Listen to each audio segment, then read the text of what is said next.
All right, it's official. I'm never going on a fucking cruise. Never. It's ruined. It's ruined. No cruises for me. Never!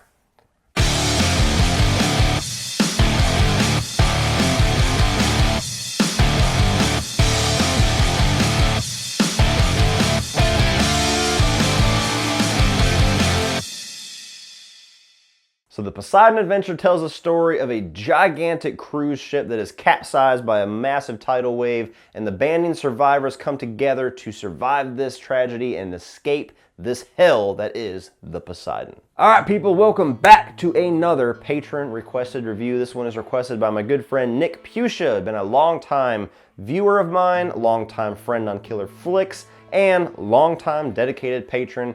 And I apologize first and foremost, Nick, because I'm sure you've known that this is one of my earlier requests that I just have not had a chance to get to yet. Very interesting request from my channel, I will say that. So, the Poseidon Adventure, 1972, one of the original disaster films, one of the original Titanic-style films, probably a lot of influence on Titanic as well. How was it? I've never seen this movie before, popped it in. What are my thoughts? Kicking right off with the positives, I will say that for the time, for 1972, this movie's special effects is pretty impressive because a lot of the stuff with how it makes this ship, the inners of this ship feel like a ship that is capsized upside down. There's sparks, there's fire, there's flooding, all that kind of stuff. It boggles my mind trying to think about how you can even create a movie like this and keep like underwater sets functioning long enough to get shot after shot after shot and create all these different set pieces to the scale that they did. I mean, the special effects, that's the biggest thing I can praise about this movie. Very impressive, especially for a film that came out in the early 70s. And I also liked the dynamic of all the different characters that they have. It's a very well-rounded cast and a very well-rounded collection of characters. No two characters are the same. They're like snowflakes. You got Gene Hackman as this preacher who's kind of like taking the leadership role. I want to appeal to you for the last time. You don't know what you're talking about. I know this much. The sea is going to keep pouring in.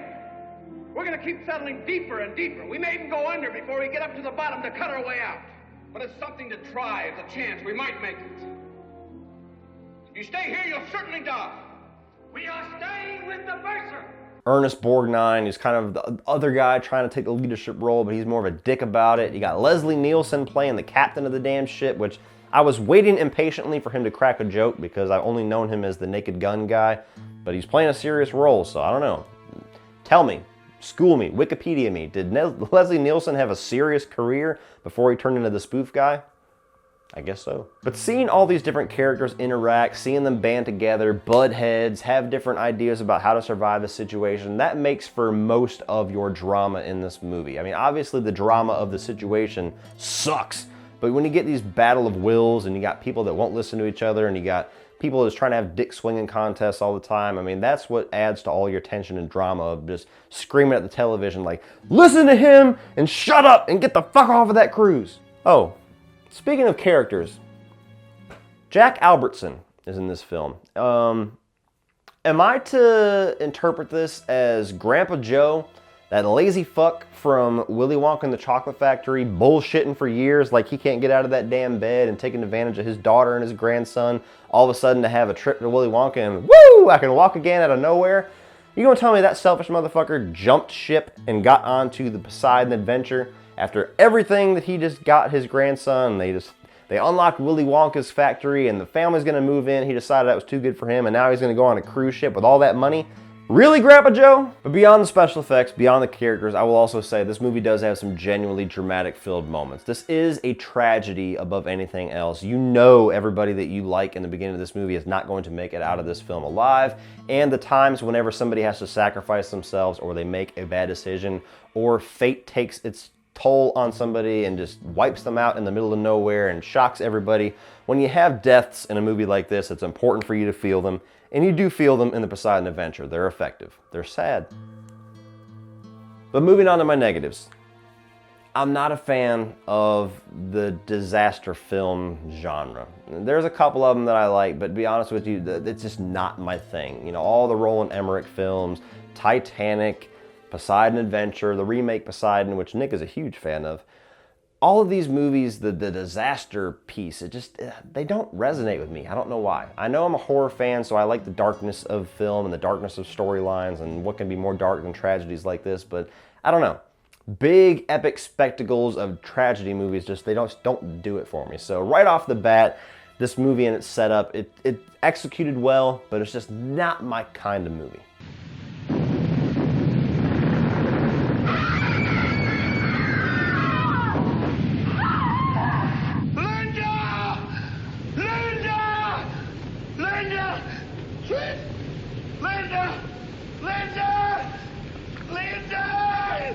Aside from that, the special effects are really good in this movie, but there are some things that are extremely dated about the Poseidon Adventure. Like, I laughed out loud at their effect of showing people falling. I mean, it's hard to take the situation seriously when you're seeing people die and then they splice that shit in there like 5 times. And my final negative, because there wasn't a whole lot negative about this movie, it's just not my kind of thing.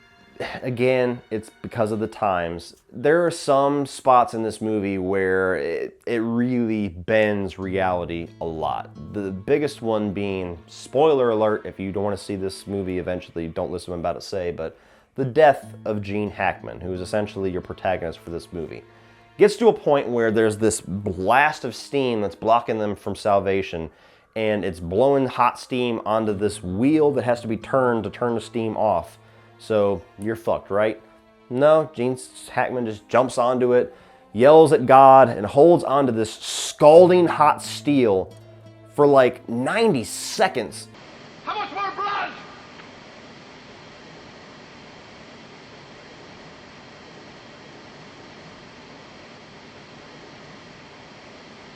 How many more lives?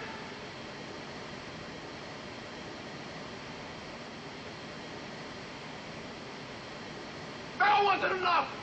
Just trying to turn the damn thing, all the while just cursing the situation, and then turns around and gives them one last little speech of inspiration and then falls to his death. Motherfucker, I'm sorry, maybe that's played out for the drama, and again, like I said, for 1972, sure, I'll forgive it somewhat, but you're gonna jump and grab that fucking thing and immediately go, fuck! So again, product of its time. There's things like that that probably worked back in the day.